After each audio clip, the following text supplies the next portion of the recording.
Father in heaven, we come this morning, and as always, it's a pleasure to come and learn your word and study and to look inward to see the ways in which you desire for us to grow spiritually. And certainly using this book, the Screwtape letters, as a launch point to look in the mirror at ourselves and to ask ourselves whether we are exhibiting any of these vices, so to speak. But we pray for your blessing this morning, and in Jesus' name, amen.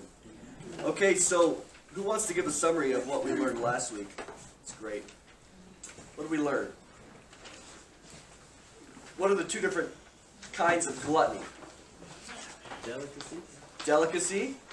That's the fancy word. Basically, excess. So quality and quantity, right? That's the way I think about it in my mind. Yeah. So we have the delicacy, or the gluttony of quantity, which is excess, eating too much food. That's what most of us generally think. But then C.S. Lewis in this letter introduces this other, aspect of gluttony of quality, which I never thought of before. I never even heard of. Anybody ever heard of this before? Screwtape letters? This gluttony of delicacy? I've been aware of it, but I never had a name for it. Okay. Yeah, we I've been around it. we see it, right? Yeah. We see it. All I want's a cup of tea made in a certain way. So we see people who are very finicky, or picky, Right. except for certain things like tomatoes and onions. That's not picky. So, but did anybody, when you see picky or finicky, did any of you ever put that under the category of gluttony? Oh, gosh, no. I wouldn't. I wouldn't either. I mean, because again, I still wouldn't. still wouldn't. It's interesting that we're very I'd say monochromatic. We're very narrow in our thinking sometimes. Or gluttony is just excess. There it is. I got to figure it out. How does the Bible define gluttony? I mean, verse-wise. Is it a sin or is it Yeah. bad choice? Well, Because I think we're examining, we're judging people, looking at people, and assuming things. And God knows the heart and the intent. That's the sin. I think if you look at assumptions is the theological themes on the front of the handout is biblically, right after Pope Gregory the Great, biblically the word gluttony appears 4 times in the Old Testament. I've given you the references there. And 3 times in the New. A glutton in the Scriptures is someone who shows himself to be worthless in his behavior, connected to excess food, and is usually also linked with drunkenness. Even though the word appears a few times in the Bible, the root cause of gluttony, which is sensual and selfish greed, appears often as something to be avoided. I believe Lewis recognized this and exposed gluttony as being much more sinister than simply the excess of food, as is commonly believed in our culture. People who eat to excess or who give in to the unchecked demands of their fleshly appetite are not showing the fruit of self-control and self-denial. We are called to self-control and discipline our bodies so that we may finish the race well. Paul reminds us that being brought under the addictive influences of anything is not helpful, profitable, or edifying. So if we look at gluttony as being the root cause, which is selfishness or giving in to the sensual nature, right? What do we mean by that too? What's the sensual nature? Senses. The senses. It's not, in our mind we think, oh, that person's sensual. We automatically think of sexual sin, because that seems to be a very obvious one. But it's not just that. If someone is giving in to, again, their senses, that could come in a lot of ways. So let's jump in here, paragraph 2. We've already done this, but let's for some context. The real value of the quiet, unobtrusive work, which Glugos has been doing for years on the patient's mom, this old woman, can be gauged by the way in which her belly now dominates her whole life. We see this in Philippians 3:19, that the belly is an idiom for the appetite. And it's not just food appetite, especially in Philippians 3:19. It talks about their belly being their God. What Paul is referencing there, again, is this idea of these sensual appetites, whatever they are. It could be a variety of things. It doesn't need to be food, even though food is such an easy symptom. Her belly dominates her whole life. The woman is in what may be called the all I want state of mind. All she wants is a cup of tea properly made, or an egg properly boiled, or a slice of bread properly toasted. But she never finds any servant or any friend who can do these simple things properly. Because her properly conceals an insatiable demand for the exact and almost impossible palatable pleasures which she imagines she remembers from the past.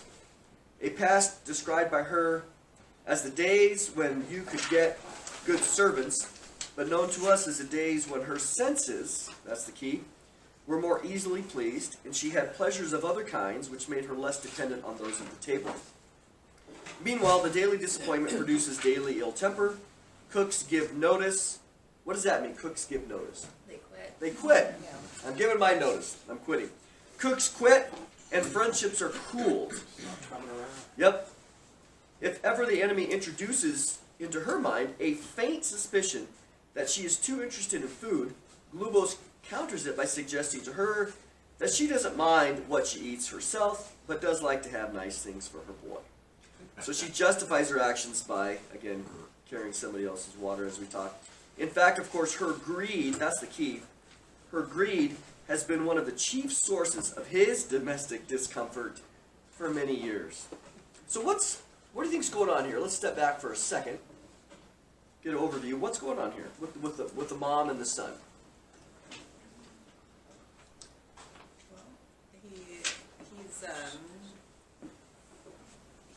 He's very he has a dislike, or he's put off by her particularness, Embarrassed by it. Yeah. embarrassed by it, but she is actually using him as an excuse to do it. I'm doing this for you. Yeah. Yeah. Oh, yeah. And the son's probably going, no, you're not. Right. Uh-huh. Yeah. So this finickiness, as Christians, how do we weigh in on that? I mean, do we see this in ourselves at all? Well, of course. How so? I see all of it with us. Yeah, we should. The whole If Screwtape we're letter, not- I see a little bit of I think everything. oftentimes we want to look in a mirror that's a little bit cloudy, or shady, so that it doesn't show all of our defects, versus looking at the real nice mirrors that go, oh, look at that. We tend to want the cloudy ones, or the fuzzy ones, but... I remember earlier in my marriage, because I like to travel, I planned a trip for my husband's birthday. okay. Same thing. I did this for you. It's your birthday. It's your trip. He wanted nothing to do with it. Yeah. Isn't that interesting? That's a good example, yeah. I was like, oh, well, okay, there's a lesson learned. Yeah. Good. Yeah, we tend to love in the way that we want to be loved, right? Right. That's natural, but it's not looking outside that. Let's again, when we think about, if we say someone is greedy, automatically what do you think of? Money. Money. You see how narrow that is?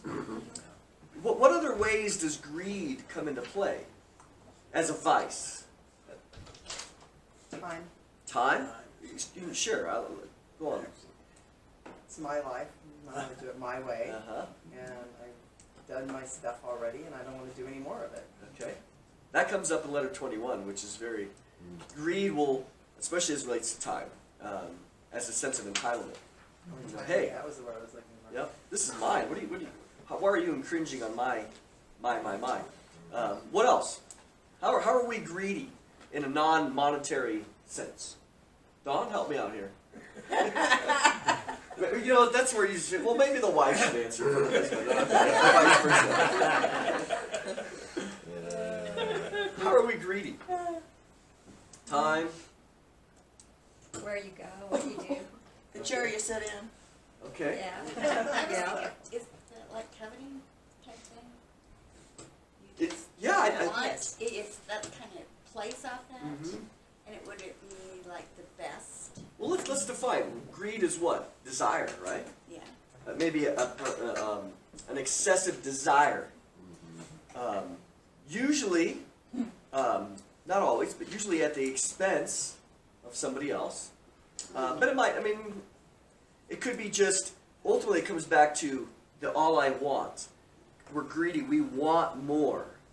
So it also, greed by definition, I remember like when I would play ping pong, right? So I'm a table tennis guy, and I do okay. Actually, I'm trying to be humble and say I'm actually very good. Okay, but sometimes I would just, nail it, and I was like, oh, I got greedy. Because I would see this, the ball come up, and I'm like, oh man, this is going to be a smash. And I would always say, oh, I got greedy. So there's a sense that greed also is the opposite of contentment, right? So you have these different spiritual things that are going on here. He says, in fact, of course, her greed has been one of the chief sources. He's not talking about money. No. So if we look at it in terms that her discontentment, now why is she discontented? What have we seen just a little bit? We haven't finished it yet, but why is she discontented? She has a memory that's off where she thinks she actually was satisfied by those things in the past, but it was actually that she wasn't so focused on her particular want in the past. So she is kind of misplaced what her source of satisfaction is. That's the key word, satisfaction. She thinks she's been satisfied in the past, so now she currently is not. And therefore this dissatisfaction or this discontentment is reflective in her greed. And so her greed, and even here, most of the time when we think of greed as it relates to money, what are we thinking of? What kind of gluttony? Or what kind of greed? Quantity, right? Give me more, give me more. Material possessions. Right, yes, the amount. If someone who's greedy, it's someone who's storing up for themselves. But what's the other form of greed here? The particulars. So she's greedy, she's demanding, she's discontented because she wants something very particular. And so her greed is not so much excess, as we've been seeing, and this very finicky particular nature has caused a lot of discomfort between the two, the mom and the son. Yeah. This may be a little off the subject, but God made us kind of to have a whole of worship, and we're supposed to worship Him in that way. And it seems like if you didn't have God to worship, you look for other things to worship to fill that hole, and a lot of people fill in that hole with greed of the material. Yeah, it could be greed. But it can be a lot of other things too. Anything that is before God. Yeah. The root of greed or gluttony is that selfishness, like we said, or saw earlier, that sensual, that desire to feed the senses, whatever that means, the appetite. The appetite, again, is very broad. And so we can see it come off. So we'll keep going. We'll get into some questions here because we don't want to just be in the abstract. We want to be in some of the concrete here. So look at paragraph 3. We're getting into this now. Now your patient is his mother's son. While working your hardest, quite rightly, on other fronts, you must not neglect a little quiet infiltration in respect of gluttony. Being a male, he is not so likely to be caught by the all I want camouflage. Males are best turned into gluttons with the help of their vanity. They ought to be made to think themselves very knowing about food, to pique themselves in having found the only restaurant in the town where steaks are properly cooked. What is pique here there? To pride or to congratulate. So this is just an English, British thing. To congratulate themselves in having found the only restaurant in the town where steaks are really properly cooked. What begins as vanity can then be gradually turned into habit. But however you approach it, the great thing is to bring him into the state in which the denial of any one indulgence, it matters not which, champagne or tea, Sol Colbert or cigarettes, puts him out. This gets, again, he revisits this in letter 21. For then his charity, justice, and obedience are all at your mercy. So, question 6. Let's talk about a little gender differences here. How does gluttony of delicacy affect males different than females, according to Screwtape? And how do we fight against this? Is this true, what he's saying? Again, we don't always want to take everything he says true. Can you see this in males versus females? Sure. Pastor Paul, Pastor Sam would say, women be a little easy on our guys. We got this problem we call the male ego. Yeah. So we're not going around necessarily, according to him, saying, I want it this way, but again, I can show you where to get it exactly where you want. You know, look at me, look at me, Egotistical, and though, isn't congratulate yourself, right? So do men like to be patted on the back? All the women said amen. Women do too. Women do too. Yeah. Yeah, I mean, really. We all like C.S. to be Lewis appreciated. says there's an endless struggle for people to feel good about themselves, Yeah. and they're not even aware of what they do to people or how it affects a person. But they feel good about And themselves. sometimes they don't even care. Yeah. Yeah. Why do you think that is? Why do we? I mean, really, I see it It's our as. selfish nature.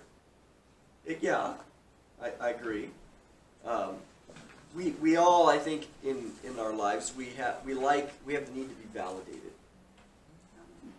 You know, and then, but oftentimes, you know, we're wrong.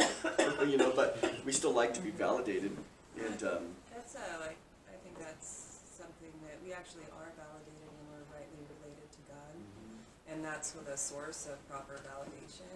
And if we're not rightly related to God, we'll try to fill that need any way we can through other relationships or whatever. And so it's not wrong to want to be validated, but where are you getting it from? yeah, Because we're validated through the blood of Christ, because we get His life in us. And we know where that comes from, and we know that the security in that. But if you don't, it's built into the human to still need it. yeah. You know, so we're going to look for it any way we can get it at any cost. You know, exactly. When you look at the Christian life, you know, how often does it tell us to do things unto who? Unto the Lord, right? Unto the Lord. Do it unto the Lord. Do it unto the Lord. Not as man pleasers, you know, or not as eye service, but do it unto the Lord. Well, when you think about that aspect, that oftentimes we might do things in order to get the pat on the back, to be validated. But how often is that successful? It seems a little bankrupt to me. Why is that? Men will never fill your needs like God will. Yeah. Yeah. Never. Plus, you know, you have the aspect that God, we see there's several passages of Scripture, but Hebrews 6 says God is not unjust as to forget your labor that you do for Him, or whatever it is. I mean, it could be loving a spouse, it could be loving a relative, it could be your work. God looks down and says, it's Hebrews 6:10, He says, God, you know, God is not unjust. Every little detail that we do, on that day, He's going to say, I saw it. And even though they didn't, and even though you didn't get acknowledged, and even though you didn't get validated, and even though no one else saw it, I saw it. Therefore, part of it is, you know, whenever we do anything at all, you know, is I think about the guys that are out here doing the snow. And sometimes they're here and they're gone. And nobody might even know who does it. So they're not going up, hey, you know, thanks for doing that today. People just show up and they're going, oh, they walk in. Now, as believers, there's two things here. As believers, it's good to encourage and to thank people, right? That's the right thing to do, and that's a good thing to do. But the other side of it is, does that person need it?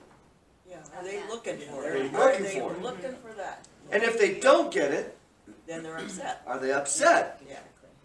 So that's Satan, or Screwtape's going to have a field day with everybody, because he's going to want the Christians to forget, and then he's going to want the other one to say, you know, man, nobody even said thank you to me today, and I did all this work, and so there's an aspect where be careful of where you are trying to get the validation from, because we know that ultimately man fails, mankind. You know, we fail in that. Well, God's validation, you don't look back at. When we look for validation from our fellow peers, men and women, we all of a sudden our feet, we're looking for the next validation, Yeah. the next validation. We That's become greedy, right? exactly Right. greedy, Yeah. driven. That that's becomes the greed. focus Mhm. instead of where it should be. Yep. With God, it's there. Yep. It doesn't matter. It's the aspect of putting hope in anything less than God himself. And that's always dangerous. Now, it's great. It's nice. You know, if relationships, whether it's work relationships, you know, I think of if you're self-employed, you have employees, and you're constantly giving affirmation and encouragement, or whether you're a parent giving encouragement to your kids, husband and wife, same thing. There's this cross-pollination of being an encouraging. But if you don't get it, does it set you off? Revealing that you're really not doing it for the Lord. Or spirit controlled. Pardon? Or spirit controlled. Mhm. Because, you know, if this is category 1 where you live in, then you're really not walking with God. It's just a recipe for disappointment. And then when you have, you know, disappointment is when your expectations aren't met, right? And God never disappoints. But so, you know, the same thing when on that day when we get there, you know, we trust that God is not unjust to forget anything, and that He will reward us. There's several scriptures that speak about this. So here, what's going on in this sense is that the man, or the son here, the patient, is wanting to be congratulated for how well he knows things. And therefore the vanity is coming in on being used on him, because the vanity is of his ability to know all these particulars. So it's interesting. He's not demanding the particulars specifically, but he has wants to be congratulated on his knowledge of the particulars. So I That's think a nice twist. it is a twist. Everything's twisted in the Screwtape world, right? I find it interesting in here because it says the peak, you know, to pride or congratulate themselves right there. For that, I see a trend a lot, especially with younger people. And I don't know if it's true with older people, but I notice it more in the younger that I work with. It's all about what I think of myself. Yeah. I don't care what anybody else thinks. And that one, the peak themselves, Yeah. the self-congratulation doesn't necessarily even need anybody else. It's like this puffing up of the self, Yeah. because I am my own God, basically. And it's really interesting. Somebody just said to me recently, they're like, it's great if, you know, this is what I'm doing, and if anybody lines up with that, great. But if not, I don't need them. Yeah. And basically that's what we should be saying about God's agenda, but it is actually theirs. And so I find just those two words together, sometimes it doesn't even need anybody else. Yeah. It's just like, look how smart I am. Yep. Look how amazing I am. I can get this information. I can know it. It's such an ugly thing. Trap. What do you have verses here? Let's look. Let's read. Somebody want to read Galatians 6:3, I'll do that. and then somebody read 1 Corinthians 8:1 through 2. Now remember, Paul, and especially with the Corinthians, is if you want to read a letter that is quite critical of a church, that is so spiritual, but failing in so many ways. Galatians 3 is, if Jan's anyone, got 1 Corinthians if 8. it- We'll do Yeah, I 8 got it. first. Okay. Go ahead. Okay, so now concerning food offered to idols. We know that all of us possesses knowledge. This knowledge puffs up, but love builds up. If anyone imagines that he knows something, he does not yet know as he ought to know.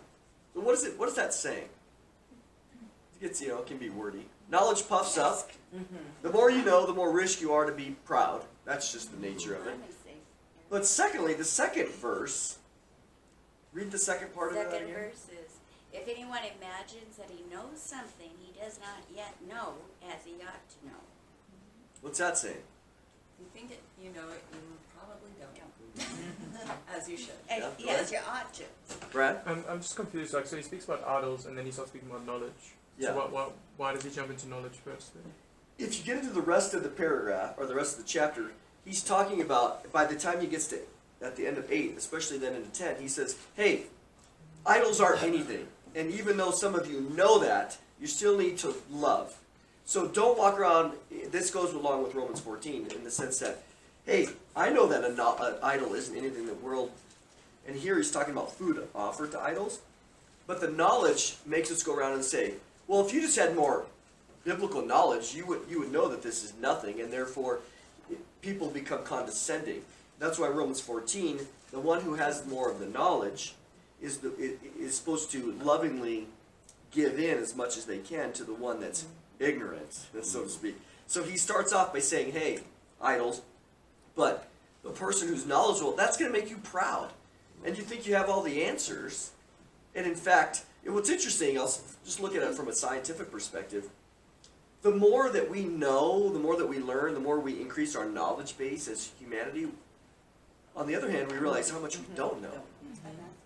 It's really fascinating. It's like, so we come around thinking, oh, man, we're smart, look at us, and we compare ourselves. That's true relative to 500 years ago or 1,000 years ago. But then you come to realize, man, I read a lot of astronomy magazine and stuff, and they're like, well, we don't know this. We have a little bit of data here, but we don't know this. We don't know this. We really don't know how planets form. We don't know how galaxies form. We don't know these things. We have our models, but we can't prove it. No? This kind of goes on. I like this whole few chapters, but every time I read it, it reminds me of something about the concept of sin. Okay. And about how it's reflected with our own conscience, and how sometimes our own conscience convicts us. And it's not the same thing for everybody. And so something that would not be sinful can become sinful because we believe it is for us. Yeah, the relativistic nature of it. And so those with the greater knowledge, they may be leading that person to commit sin against their own conscience. Yep. Yeah, because at the end of Romans 14, anything not of faith is sin. And so if you don't have, there in the passages, eating meat versus eating vegetables, or worshiping on one day of the week versus having every day the same, or eating food offered to idols, as you see in 1 Corinthians 8 here at the beginning and then 10. But if I think it's wrong to eat meat, biblically that's not true, in that sense. So that the knowledge could be shown. But if I believe it's wrong, and I go and do it, then I'm violating what I believe. And therefore, for me, to eat the meat is a sin, where for you, it might not be, because you know the truth. So there's a little bit of relativism here, not in the big scheme, so don't run with that too far, but in the sense of anything not of faith is sin. So I have faith that I can eat anything I want. I get a lot of scripture to show that. But if this guy doesn't, and now he's eating it, and it doesn't belong to his belief system, it's sin to him. It's really fascinating. It's kind of a whole different topic we could run into, but in the sense here, when you see the patient wanting to congratulate himself, okay, well, the question that we're asking is, how do we avoid this? How can we defend against this? So, what is Galatians 6:3? If anyone thinks they are something when they are not, they deceive themselves. Yeah, so you have this parallel that if we come off as being all knowledgeable, knowledge by definition, because of the sin nature, creates pride. Because now we're going around and we are the self-appointed teacher of all people, or the self-appointed critic. Now, knowledge is great. We should, we see that, pursue knowledge, where that's a good thing. But what are these passages warning us, or what are they encouraging us to be? Humble. Gentle. Mm-hmm. So, the opposite, when the patient is congratulating himself on how much he knows about where to find a great steak, and one of the things with pride is, how impressed are you with yourself? We can all be like, oh man, I did pretty good, man. That wasn't bad. And you start being impressed with yourself, man, you're just walking down the road of pride. And we saw that in letter 14. That's the opposite. Is what humility does is it's not impressed with yourself. It doesn't deny you know, if you're good at something, as an example, you don't want to have to lie about it, but it doesn't dwell on it. Pride causes you to dwell on how great you are. And you just repeat it over and over in your mind about how awesome you are. And again, you become walking away and go, yeah, you know what, God's lucky to have me on his team. You know, Yeah. one of the dangers I see, and really, 1 Corinthians 8 made me think about it, even in a witnessing situation or in any type of situation you're in, people will say, let me Google that. There would be no thought process. Yeah. And then that whatever they recover in that Google response, your words are void. Yeah, you're in a box. Yeah, exactly. And it's just like, that's it.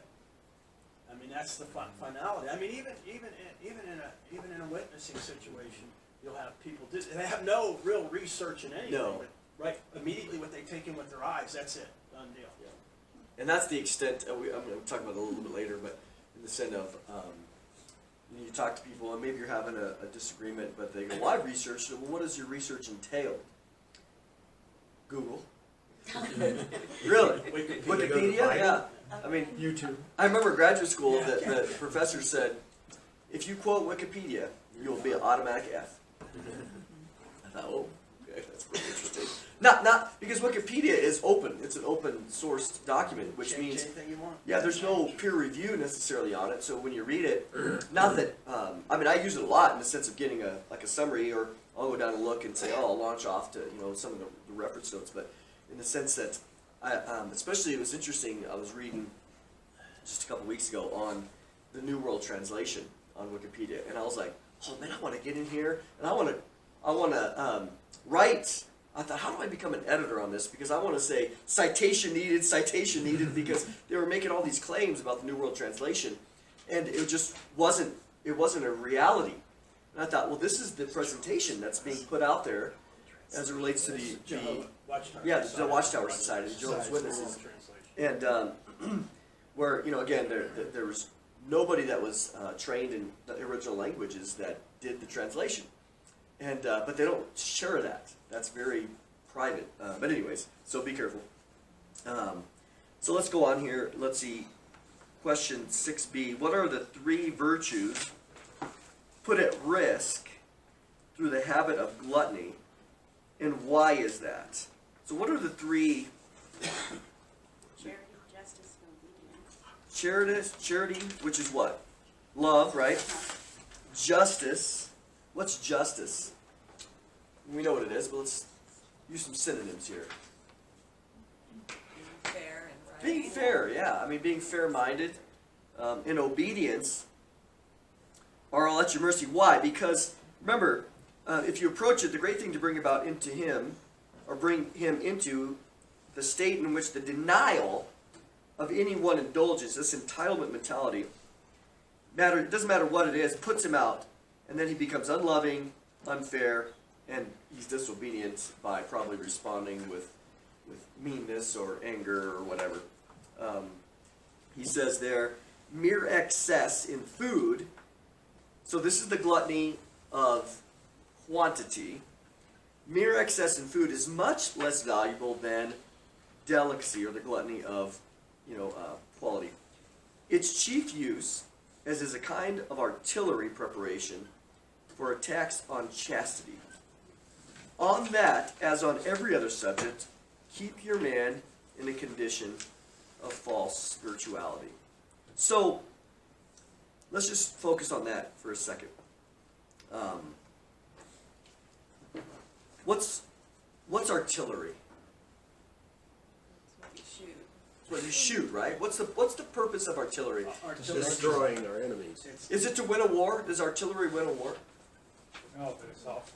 It softens the ground for the infantry. Yes, softens the ground. So artillery is a preparatory kind of function in order to weaken them so that the ground forces can come in, right? So delicacy here, or particularness, or giving into the senses as we've defined it several ways, its chief use is an artillery preparation for attacks on chastity. Why is that? What? Remember, C.S. Lewis is very logical. What is the relationship that he's making here? Let's brainstorm this a minute. You'd be an antinomian. Say again? You would be an antinomian if they disregarded all moral laws. Okay. But you're talking about how he breaks it down. Yeah, well, what Soften and blow. Soften the blow. He's using delicacy. Yeah. Well, that's not as big a deal as gluttony. Gluttony is, you know, excess. Uh-huh. And this is just pickiness, so it's little. So, So you how is- start there, and then you grow to To sexual morality? Well, you're, maybe. Yeah, but how? Why? Oh. I agree with you.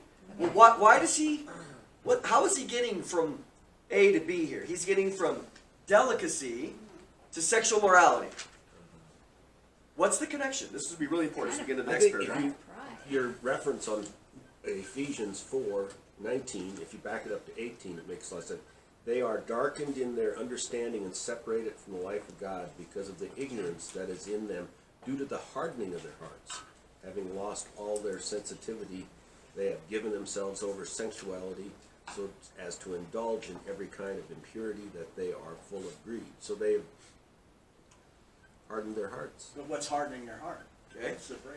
We're not connecting it yet. You still? Okay, It's I'm the trying bridge to that's hardening the heart. put it I think together. like the desire for excess like breeds a desire for more. We're not on excess. Okay.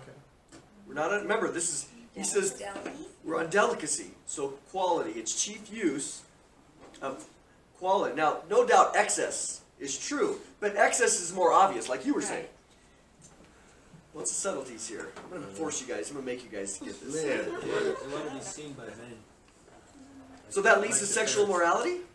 Like the Pharisees, they want to parade their, they want to parade with their tassels at the hand. True, yeah. They want to be seen that, yeah, I can afford this delicacy and get Okay. praised by men that, yeah, this guy can, he's living on a higher standard than I am. So, how does it lead? Agreed. You have all these symptoms. Subtle. How does it lead to sexual morality? Every little not thing putting will do that. God's laws first, Okay. you know, because So- even though we don't agree with them, All I right. think it's good, but we But- know in God's law it says we shouldn't be doing it. You guys are giving lots of good spiritual answers here. So none of it's wrong. Okay? Let's go back to the root. What is the root of delicacy? Selfishness? Selfishness? Yes. Selfishness to what? Sensual. Your senses. Senses. Which your senses are rooted in what? Pardon? The flesh. The flesh. So, okay, what he's saying is, hey, if we get somebody, delicacy is this artillery. If we get someone so focused on their flesh in these other categories, right? So now you have someone who just has a habit of feeding their senses. What's the next step? You can get away with one, you can get away with Exactly. So he says, man, it is as a kind of artillery for attacks on the chastity. So if someone is very solid or very greedy in all this particularness, they're constantly giving in their flesh. They're feeding it. It's a habit now. So then if an attack comes over here as relates to the sexual immorality, that's another exhibit, of the flesh. They're going to go, it's going to be easier for them to go right into that. That's what he's saying. And so you can see his logic mind going, Well, they can justify it. they can justify it because why? That's their habit. Their senses. Romans 1. Yeah, they're so used to it. They're so used to giving in to all of these little things. And the key is, you'll see this, it's a habit. On that, as every subject, keep your man in a condition of false spirituality. What How does would that you say? summarize what you were trying to teach us there? I was trying to really, Well, we're going to get into it in a minute. okay, I'm sorry, I'm just, Because what... I don't want to miss it. No, you don't want to miss this. Well, we'll see how serious. We'll see how serious you are when I give my, what I think is what he gives as a recommendation here. Okay. Okay. So, let's see. Have you seen this? Question 7b. you read Ephesians 4:19. That read Ephesians 4:19 again, Jerry. Okay. Now that we have this Right. association between a habit and potentially into sexual immorality. Having lost all sensitivity, they have given themselves over to sensuality so as to indulge in every kind of impurity, and they are full of greed. So you see, what do we have? All these words that appear: sensuality, greed, callousness, indulgence, insensitivity. So that we have all these things here that are now causing us to get over into some other areas that we might not normally would have done, but we're so used to it, into giving into ourself. Therefore, when the temptation comes, we're less equipped to handle it. That's what he's saying. And it's a subtle thing. Go ahead. So basically, his senses, his intellectual senses, his discernment is being dulled. Dulled. And so he's unable to see, and plus any appeal to his vanity is going to be automatically reacted to because he's given into his senses. Yep. Continuously, it's a habit. So he's open to anybody that comes in and tempts him in whatever way, and he's not even going to recognize it as a temptation. Exactly. The temptation is not going to, it's not going to be an intellectual temptation. What's the temptation going to focus on? The The senses, senses. fleshly desires. How smart he is and how That's the other thing. Yep. he is and He can have, how pride, strong he is. false spirituality, right? So, what we're going to see some things here. Have you ever seen yourself get drawn into a different kind of sin, which is a sensual thing through your senses, based on your normal, just because you're used to it? It's called television. Well, it could be that. Well, yeah, that's probably right. Because is television, does television satisfy the senses? Television No. is Screwtape. How so? I think it does. Why? It helps us disconnect from our mind in a certain way, which helps us to relax. It's like entertainment, it's like titillating, like it stimulates, Stimulates what? I don't know, it's not really a sense. I don't know, maybe the eyes, but it's more like... Lust of the eyes, right? Possibly. Lust of the flesh. Entertainment. Is it entertainment? Yeah, sure. Selfishness? To the senses? I mean, really? In some form. And we don't want to be legalistic, that all TV's bad or whatever, but It dulls us to God's word. Yeah, it's escape. Because, It's kind of everybody else is doing it on TV, so. yeah, we come and, what's the benefit of going to the movies? Why? It's Escape. entertaining. Or you're lazy. It could be.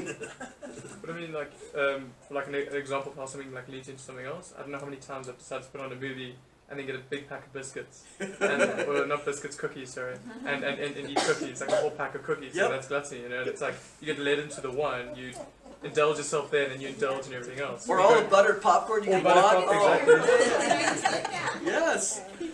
Why is it that oftentimes when we're watching movies, we got to be eating? You think that's just a coincidence? Or is there some sort of association there? Good commercials. Like I went to a buffet at a casino, and then afterwards I went to play blackjack. So like, I got drawn into the one and then delivered into the other. So. Well, I don't want to minimize that. That's exactly, whether it's entertaining or not. But we look at all these things, and that's what Screwtape is saying, is, hey, keep them filling the senses, because by that, we can get them over to a lot of other things. Here he's just saying, he just picked one, chastity, sexual immorality, because we get used to satisfying the senses. Yes? Television commercials teach you that you forget what your real needs are. Yes. Your wants and your desires are elevated, and you get caught up in TV and the ads, and they educate you that those wants are now needs. Yes. So they're certainly not encouraging you to be content, right? That's the opposite. That's the exact opposite of marketing. Marketing is saying, you need this. And so, and usually, are they just, here's the thing, the best marketing isn't that which appeals to your mind, but to what? To your senses. So we see it, it's the subtle thing out there, and what C.S. Lewis is doing is he's trying to draw our attention to it. How involved is our senses sensuality in our daily Christian experience? I have a really good example from my own life. After I went to college, I started to, and I think it falls into the gluttony of particularity. None of the churches I went to were right. Okay. And so they weren't what I had grown up with or expected, and everybody was judgmental or this or that. They weren't as open as whatever. And Satan used that to disconnect me from the body of Christ. He also, because I was discontent, it wasn't the way that I wanted it. I was discontent. Then once you're isolated, you can get bombarded and I was still reading my Bible and doing all that, but I was not in fellowship. And then once you're isolated and you're just studying the Lord on your own with nobody to bounce it off of, then you get puffed up in your pride, kind of like the son, of what I think is right. And then suddenly you find yourself so off base that, did the Lord really say that? Yeah. And then you're reading your Bible less, you're listening to other people, and I found myself completely in drug use, alcohol use, isolated, a lifestyle that was not pleasing to the Lord. And it's so interesting because if you track it back, and that's what I'm thinking of, I was like, oh, this church isn't doing it right. Yeah. You know? Or, actually, I went to a Christian university. These people are hypocrites. Yeah, isn't it amazing? It just is amazing how Satan is so, you know, he'll just mess with your mind if you let him. It's a slippery slope. Yeah, And then, absolutely. you know, you might be right in the sense of up here criticizing a specific viewpoint or doctrine. But then because it isolates you, you know, Proverbs 18, you rage against all wisdom. And then you end up doing things that are far worse than what was so clear up here. But it's just, again, it's that step. And that's what he's trying to do here, is Screwtape is always interested in not coming at us in the front, right? It's too obvious. But sometimes he might bring something at the front and then get us here, because now we feel so proud that we're able to recognize this very obvious inferiority of a church or some or a doctrine. And then that increases pride, which causes us not to be aware of what's happening on the side. Slippery slope. Oh, man. And pride does blind us.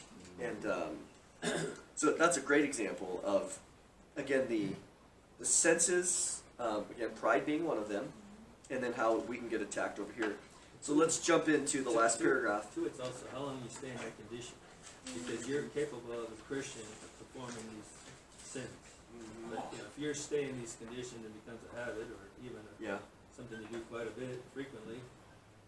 You know, you're not walking, you're not set apart. You're the way you should be. And it's what you do with like what you were saying. If you go to the Lord in prayer with it, if you humble yourself and you beseech God for the brethren, for the churches, for His will to be done, and you just have to recognize yourself, like you said. You know, the Bible says about standing. Be careful, Take right? heed lest you fall. You know. I see a lot. It's sad to me that I've shared this before, but I've seen a lot of very public figures that maybe have written books in the Christian world, and very successful books in the sense of sales. I don't know, theologically, I'm not endorsing them, but and these people that have these large platforms, they're speakers, conference speakers, and you go, well, where do you attend church?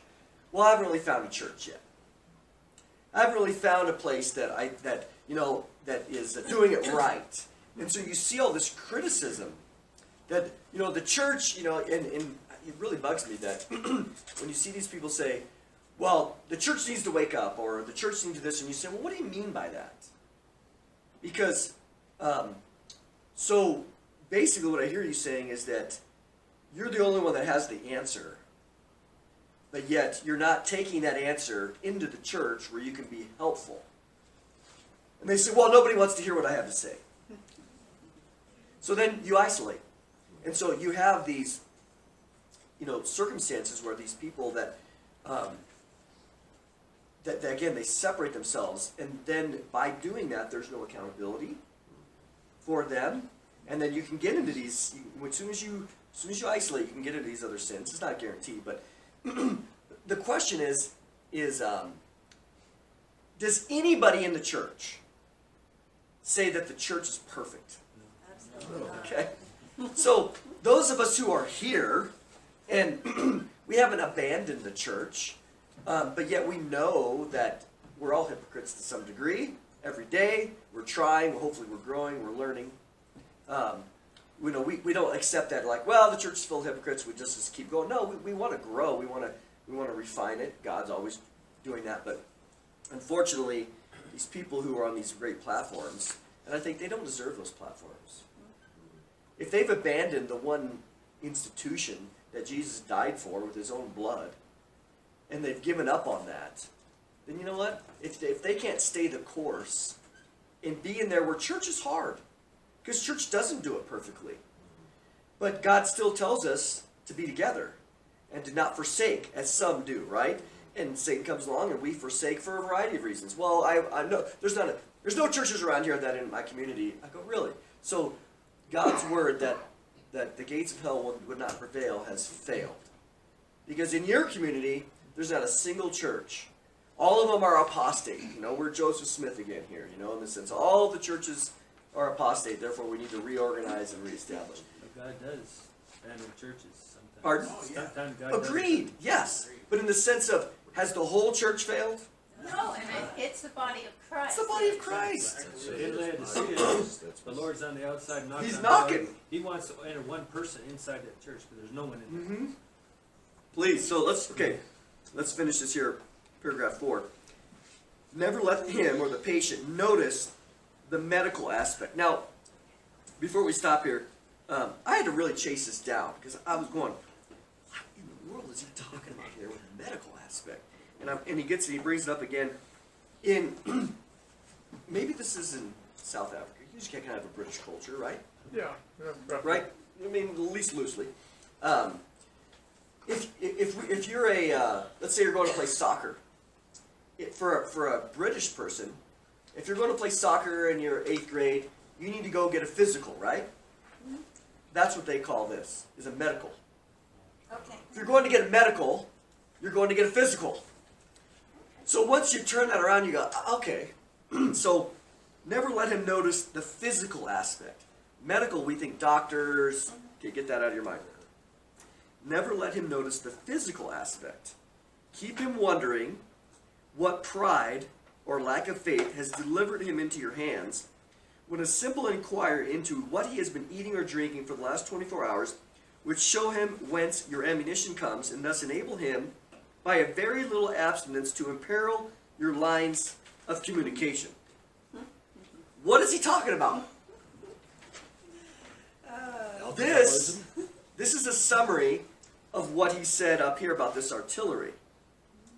What's he talking about here? I mean, I don't know if I'm right or not, but the way that I read this is that keeping wondering what pride or lack of faith. So, like, hyper-spiritualize all this stuff that if I just realize that I'm PMSing, I can realize that I'm actually not crazy and not hating God and not hating my family, but I'm actually having a physiological basis by which I am feeling, which is the physical. Emotions are part of the physical, because they're so interactive with all our chemicals and everything, that it's really interesting. I can just think I've lost it on so many different levels, but I can, if I take it back to the physical, I realize it's not actually a spiritual issue, but it's rooted in the physical. Well said. Screwtape's saying, keep him focused and wondering, what big sin, pride or lack of faith, has caused me to fail?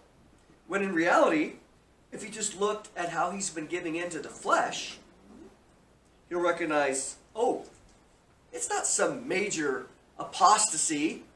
It's that I've gotten used to giving into the flesh on a daily basis that has caused me to slippery slope into something else. He says, and thus,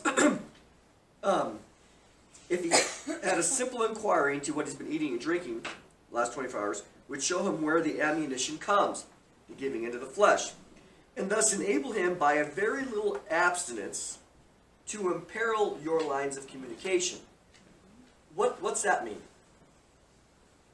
Like if he just gives up, and so also I can do this with sleep. I'll stay up way just gonna later say that. than I should, and I won't get enough sleep to be emotionally balanced. Okay.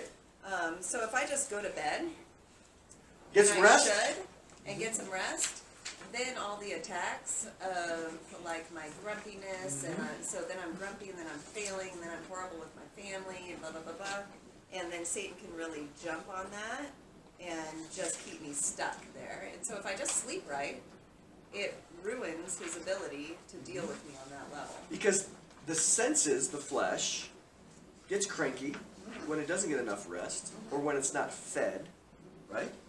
Okay? We see this often. So what he says here is a very little abstinence. What do we call that? Like, abstinence is not doing it. Yes? So I just handed out a sheet. Yeah. Okay?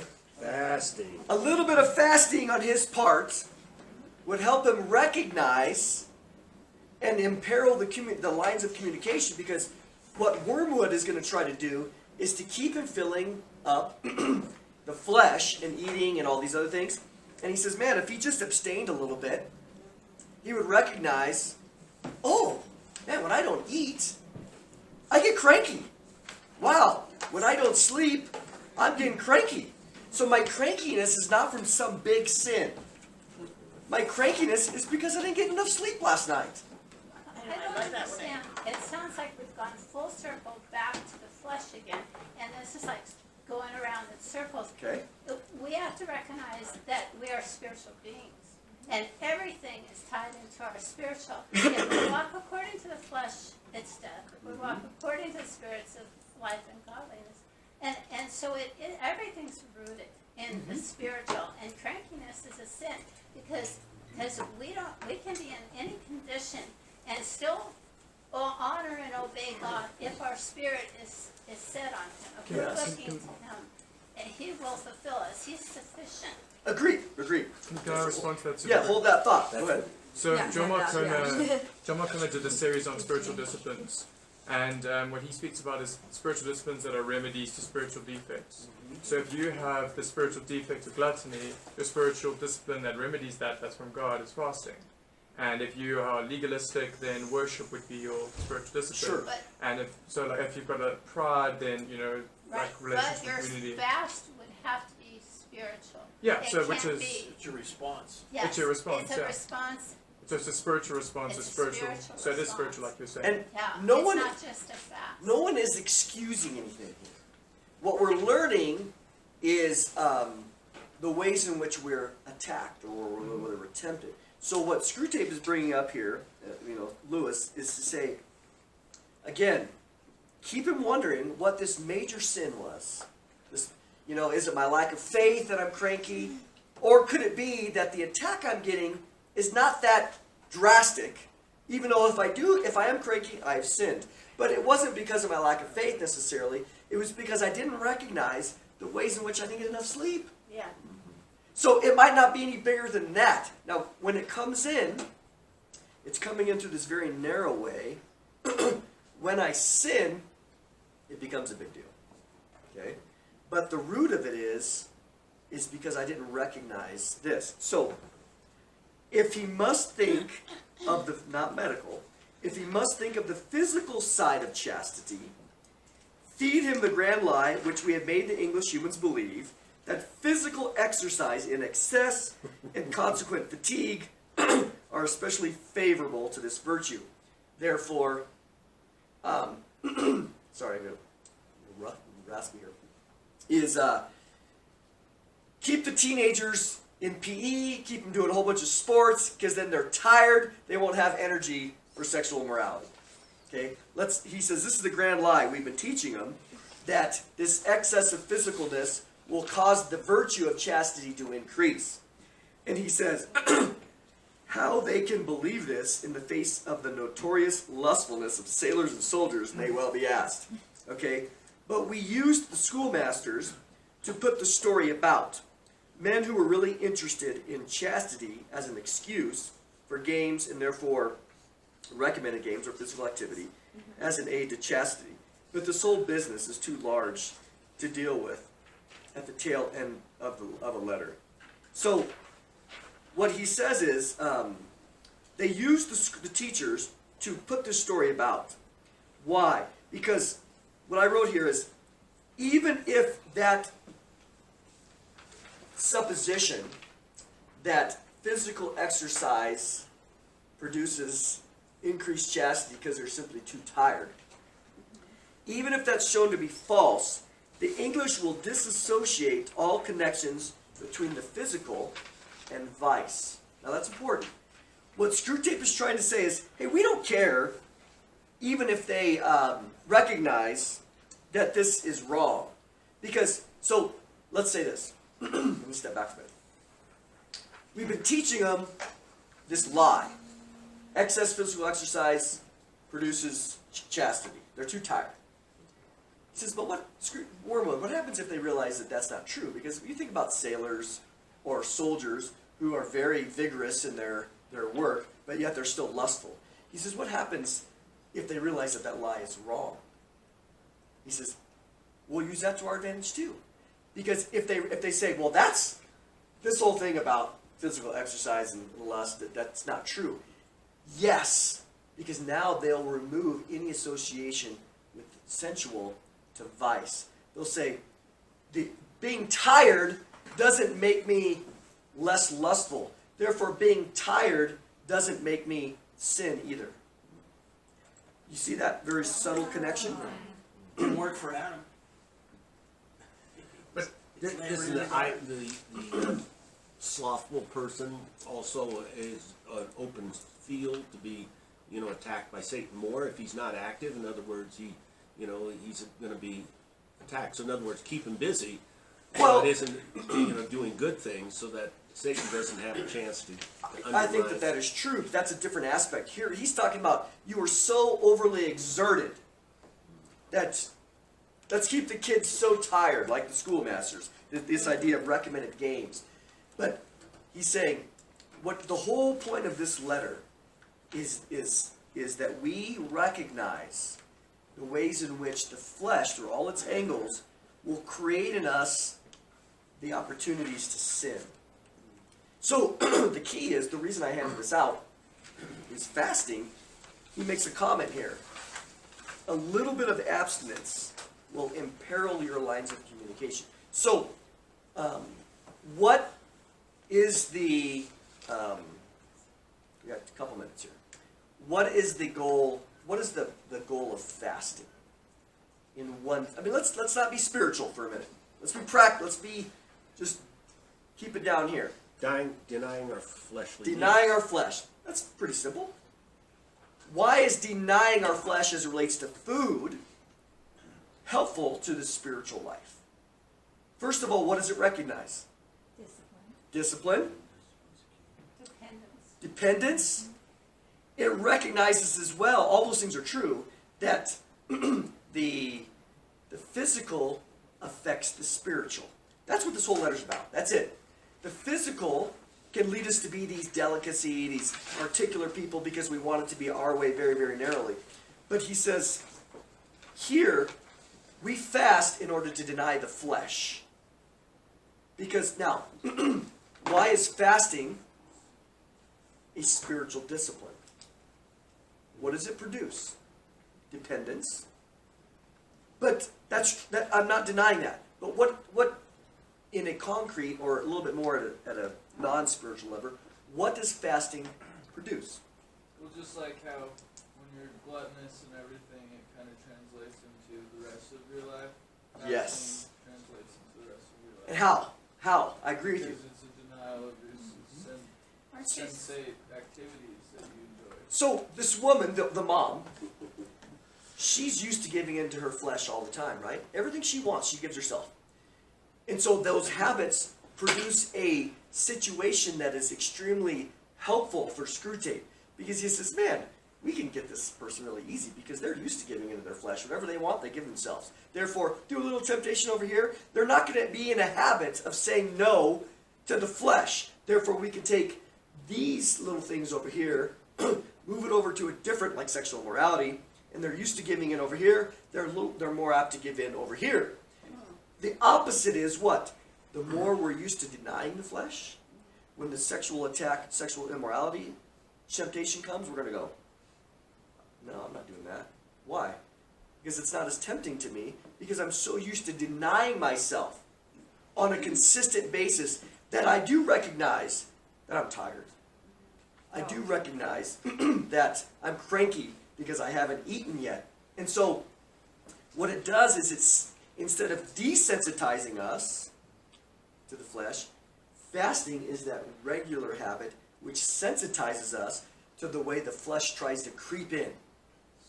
I think that it's very important, it's a good recognition, because Western culture has, for so long, thousands of years, completely disassociated anything physical with spiritual.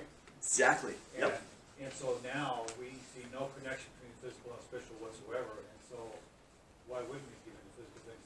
Unless we recognize intellectually that it's sin, but other than that, it's completely disconnected. And in our bodies, we were made, these bodies were made for very specific reasons, and there's a direct connection between our spiritual life and our physical. I mean, we are spiritual. You said we're spiritual beings. Yeah, but we're not just spiritual. We're physical as well, still. And we always will be, even with our new bodies. So here's the challenge. Okay? I put on here, wherever the pages are. On the fasting. On the fasting. Turn it over on the back. Where's the rest of them at? Thank you. I've given you just a little bit on here why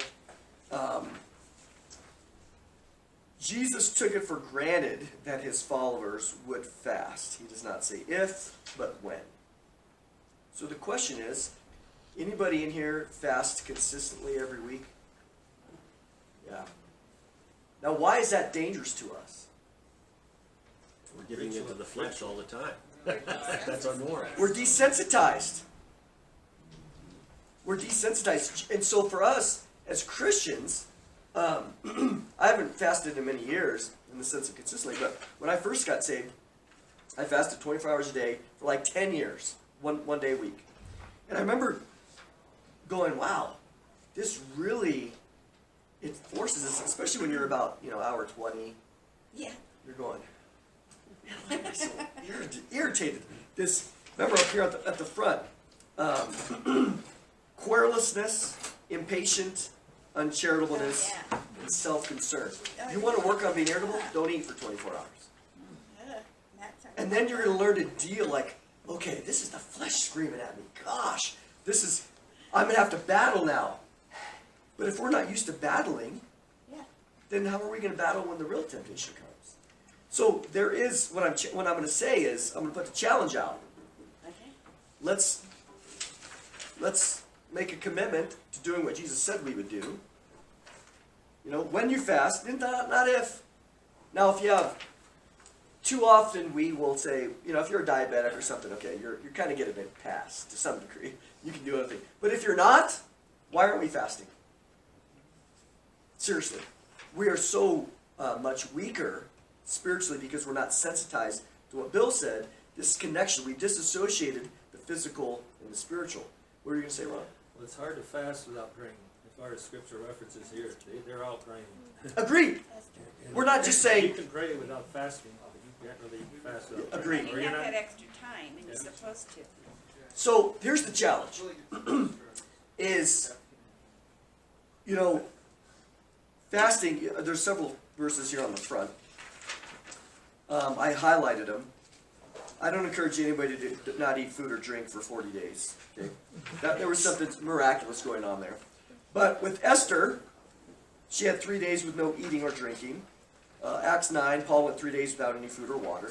Okay?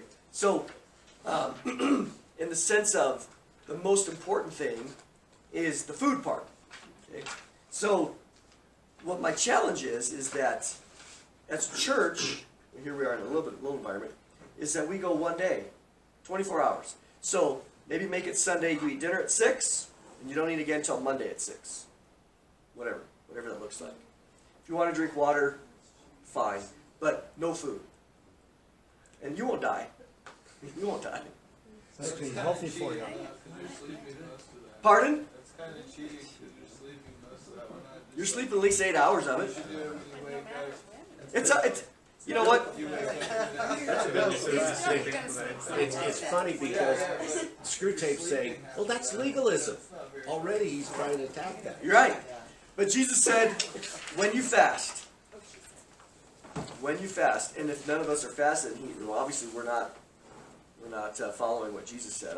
This is just his words. I have So, a question. yeah, Can you fast from something besides food? you can. I don't think that it would qualify as. I don't know if it would have the same power as the nature of the flesh. I would say, well, I'm going to fast this week from television. No. Or whatever, you know what I mean? Yeah, big Yeah. deal, right? I thought I'd Yeah. pick something easy. Or I'm going to fast today I'm going to fast this week from sugar. What has control over you? Well, that's That's greater than God. if you notice, Where you spend your time or energy or. I don't want this to be legalistic. That's not the point. I've given you some examples of what it looks like scripturally. You can look at it in your own ways. But the main thing is to walk around and go, oh, no thanks, We're I'm not supposed fasting. to tell anybody. Right, that's what he says here. Don't tell him. So, Remember where your power comes from, because you're gonna be attacked. you're going to be attacked. So, again, what I always did was I would eat 6 o'clock and I wouldn't eat until the next day. And it'd come about 3 o'clock, 4 o'clock, I'd be like, why am I irritated here? It's funny, there's an article in the Tahoe Tribune on fasting Yeah. on Friday, and they had 2 examples. One, they called it the 5-2 plan. In other words, you fast 2 days a week, Okay. and 5 days you eat. Yeah. Then the other one was the 16-8 plan, where what you did is you ate from 8 o'clock in the morning till 4 in the afternoon, and then for 16 hours Yeah. you fasted. They call it intermittent fasting. Yeah, and It's that a very- what would you consider the most spiritual or Well, I think it's a health thing. The Pharisees did the 5 The and 2. Pharisees and the Sadducees 5 and 2. fasted. Pharisees did the 5 and 2. Pharisee says we fast twice a week. Now, how that works, I recommend starting with 1 day. Start with 24 hours. one step? It'll get you. The 5 thing and 2 with was fasting interesting with too- the Pharisees because they felt that Tuesday and Friday was the day Moses brought the tablets down Yeah. on the mountain. But it happened to be the day of the marketplace where everybody was in town so they can put on their gloomy face. Yeah. They looked run down, they looked hungry. There's something beneficial about getting in a habit of interacting with the way the flesh makes these demands on us. And when we learn to deny it, we're like, wow. Now it makes you sensitive to other things so that I remember one time I had challenged a guy in church and he said, Mondo, I'm 35 years old. And he was very, well-to-do. He said, I've never denied myself anything in my life. If I want something, I get it. And I said, fasting will be good for you. Because he had never interacted with that. And of course, I love this guy, but he was into sexual morality. And I think it was interesting for him to say that because exactly what Screwtape says, he had no chance when the sexual immorality temptation came. He went right into it because he was so used to anything he wanted. And it was cars, maybe it was trips, entertainment, all these other things that were non-sexual. When the sexual thing came, he fell right into it, which is exactly what Screwtape is saying. So anyways, let's pray, shall we? Father, we come and again, when we look at Scripture, Screwtape brings out a lot of very interesting things, and help us to be wise and discerning. Again, help us to look at Scripture, not Screwtape for sure, but also it points us to some theological truths, and help us to be sensitive. Help us to, again, to take up the challenge. Jesus said when we would fast, not if. Help us to pray and to see what that looks like, that we would be faithful to Jesus' words, and that, again, there would be spiritual fruit from it, that as we not just fast, but also pray. It's a great opportunity for us to be sensitive and to rely and have our dependence on the Spirit who dwells in us. And we just pray this in Jesus' name. Amen. Can I have coffee? Sort of like can. I'll tell you what, if you can't have coffee, then you're addicted. And fasting will, Well, yeah, I totally am, I'll admit it. yeah, and scripture says we shouldn't be addicted to anything. You better get something to drink because Yeah, you're I gonna can't poison. I know it. I was drinking my 1 cup of coffee a week. But I thought the warmth would help me. I thought I was going to bring up coffee and say, how many you could survive without a headache until about 2 o'clock. And they would be in big